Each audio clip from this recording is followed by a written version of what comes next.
Test ക്രിക്കറ്റിൽ നിന്ന് വിരമിക്കൽ പ്രഖ്യാപിച്ച് ഇന്ത്യൻ താരം വിരാട് കോഹ്ലി സാമൂഹിക മാധ്യമങ്ങളിൽ പോസ്റ്റ് പങ്കുവച്ചാണ് താരം വിരമിക്കൽ വിവരം പ്രഖ്യാപിച്ചത്. 2 ആഴ്ച മുമ്പാണ് കോഹ്ലി ടെസ്റ്റിൽ നിന്ന് വിരമിക്കാനുള്ള തീരുമാനം BCCIയെ അറിയിച്ചത്. ഇന്ത്യൻ ക്രിക്കറ്റിലെ ഇതിഹാസ താരമായ വിരാട് കോഹ്ലിയെ വിരമിക്കൽ തീരുമാനത്തിൽ നിന്ന് പിന്തിരിപ്പിക്കാൻ BCCI ശ്രമിച്ചെങ്കിലും ഇത് വിജയിച്ചില്ല. ഇതിന് പിന്നാലെയാണ് കോഹ്ലി ഇൻസ്റ്റഗ്രാം പോസ്റ്റിലൂടെ വിരമിക്കൽ പ്രഖ്യാപിച്ചിരിക്കുന്നത്.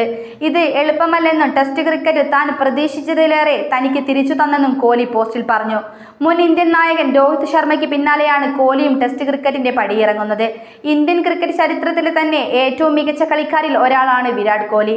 റെഡ് ബോൾ ക്രിക്കറ്റിലും കോഹ്ലിയുടെ പ്രകടനങ്ങൾക്ക് സമാനതകളില്ല. ടെസ്റ്റിലെ ഇന്ത്യൻ ടീമിന്റെ നായക സ്ഥാനത്ത് വരെ എത്തിയ കോഹ്ലി അവിടെയും റെക്കോർഡ് സ്വന്തമാക്കിയിട്ടുണ്ട്. ടെസ്റ്റിൽ ഇന്ത്യയെ ഏറ്റവും കൂടുതൽ വിജയങ്ങളിലേക്ക് നയിച്ച നായകനായി കോഹ്ലി മാറി. ടെസ്റ്റിൽ ഇന്ത്യക്കായി ഏറ്റവും കൂടുതൽ റൺസ് നേടിയ 4ാമത്തെ താരവുമാണ് കോഹ്ലി. സച്ചിൻ ടെണ്ടുൽക്കർ, രാഹുൽ ദ്രാവിഡ്, സുനിൽ ഗാവസ്കർ എന്നിവരാണ് പട്ടികയിൽ മുന്നിലുള്ളത്. 2011 വെസ്റ്റ് ഇൻഡീസിനെതിരെയായിരുന്നു ടെസ്റ്റിൽ കോഹ്ലിയുടെ അരങ്ങേറ്റം. ഈ വർഷം ഓസ്ട്രേലിയക്കെതിരെ ബോർഡർ ഗാവസ്കർ ട്രോഫിയിലാണ് അവസാനമായി കളിച്ചത്. ടെസ്റ്റിൽ 14 സീസണുകളിലായി ഇന്ത്യൻ കുപ്പായം അണിയുന്ന കോഹ്ലി 123 ടെസ്റ്റുകളിൽ കളിച്ചു.